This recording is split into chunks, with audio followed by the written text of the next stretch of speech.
Yahoo! Mga Bex! Ayan, ang aking inay ay kumuha ng puso ng saging din sa kanyang bakuran sa likuran ng aming bahay. Ano?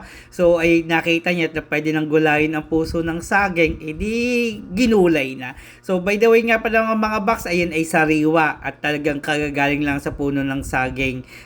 Siyempre, saan pa ba manggagaling iyan? Ano?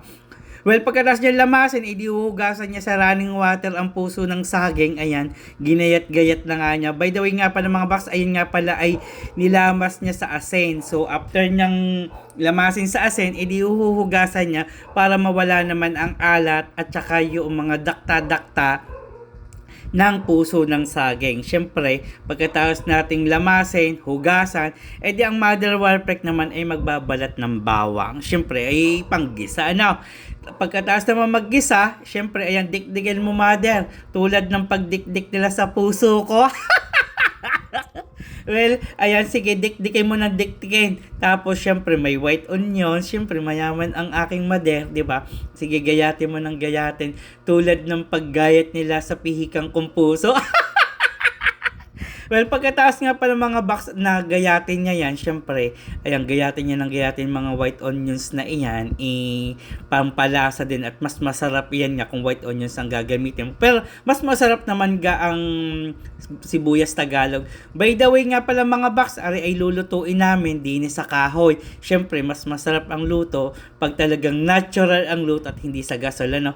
At wala naman kaming gasol.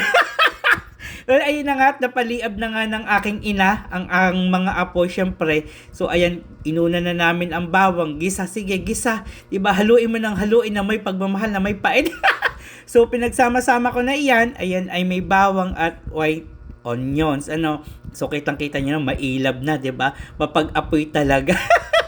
Well, ayan, so niluto lahat, tinusta nga laang ang bawang, syempre, at unti-unti na ihuhulog ang puso ng saging. Syempre, mas masarap yan sa luto ng kahoy at syempre, kasama ang usok ng kahoy, ay mas masarap ang luto. Di ba, pagpasensyahan nyo na talagang sama-sama na. At talaga naman kung ikay Batangas na nagluluto sa kahoy, aba, Diyos ko, kainaw. Masarap na panglasa ang usok ng kahoy. Lalo na't kung talaga yung maganit-ganit ang apoy. So, ayan, hinalo na nga ng hinalo. So, at talagang, ayan, ay mamaya ay magkakatas at talagang pangmalakasan at talagang pangdayuhan ang lutong iyan ng ating ina. So, ayan, nakikita niyo naman talagang sariwa ang puso ng saging, tapos niluto pa sa kahoy, ay talagang ano pang hahanapin mo, edi ang lutong probinsya na nga lang. Maya-maya ay magpapandali na yan, yan sa hapunan namin iyan, ng pakanan ng aking ina. Talagang mas masarap talagang magtanim ka ng saging, edi pag ikay kinulang sa pira, edi ikay may maaani sa likuran ng saging mo, wag lang mananakaw ng kapitbahay.